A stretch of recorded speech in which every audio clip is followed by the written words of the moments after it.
Welcome to the timeless forgotten mystery star.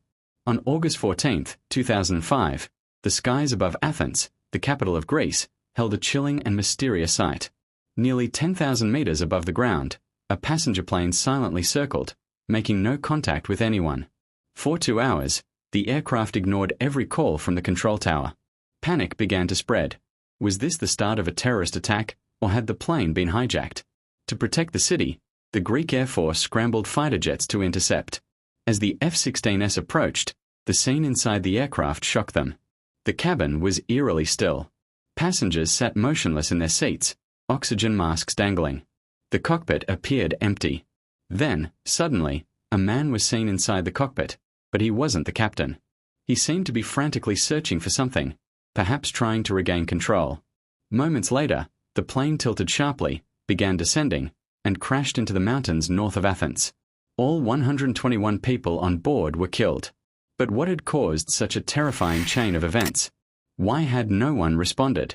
And what went so catastrophically wrong after takeoff? This was Helios Flight 522, the ghost plane. Welcome back to ZMtv videos. On that morning, Helios Flight 522 prepared for departure from Larnaca Airport in Cyprus. A total of 115 passengers and 6 crew members boarded, bound for Prague with a scheduled stop in Athens. Most were holidaymakers enjoying the summer season. The flight was led by a highly experienced 59-year-old captain with over 17,000 flying hours.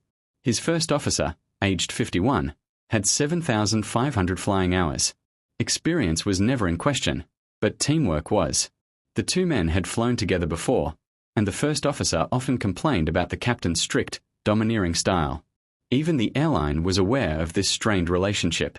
Compounding the issue, the first officer's training record showed weakness in checklist procedures, a flaw that would later prove critical. The aircraft, a 7-year-old Boeing 737-300, departed Larnaca without issue.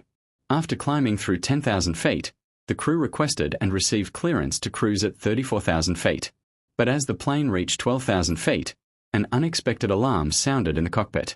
It was the same warning usually heard on the ground before takeoff if something is improperly configured.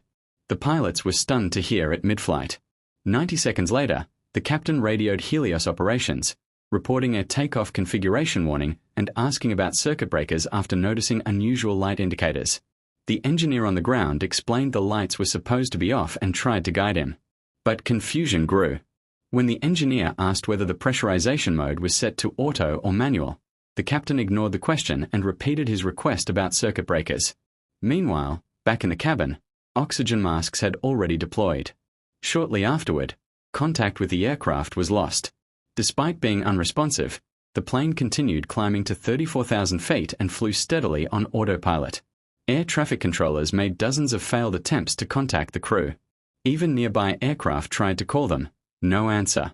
The plane then crossed into Greek airspace without clearance. Athens controllers also tried every emergency frequency. After more than 20 attempts, they alerted the Air Force. Fighter jets were dispatched. By 7:37 a.m., Flight 522 was circling Athens, locked in a holding pattern, awaiting landing instructions that would never come.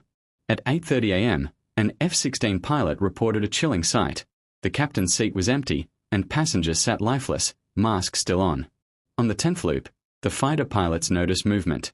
A man in a blue shirt and black vest entered the cockpit, sat in the captain's seat, and put on headphones. He even waved back when signaled. But moments later, the left engine flamed out, followed by the right.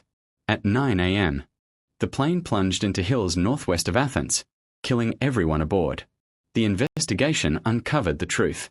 The night before, maintenance had been performed on the pressurization system.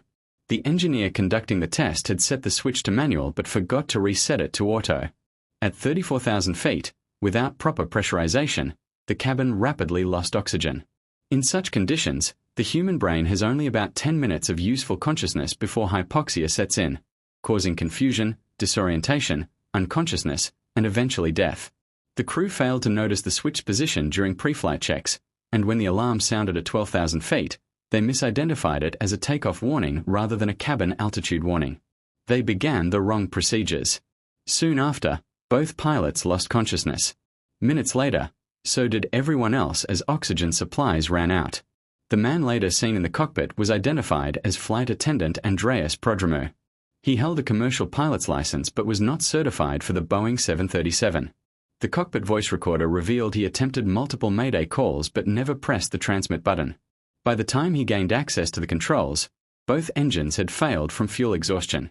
Investigators also discovered 3 out of 4 portable oxygen bottles had been used, meaning Prodromou and at least 2 other crew members had stayed conscious longer than the passengers. From this tragedy, the aviation industry took hard lessons. Boeing revised training so pilots could better distinguish between alarms, and airlines enforced stricter checks for pressurization systems. Since then, no accident like Helios Flight 522 has ever happened again. Thank you for watching the timeless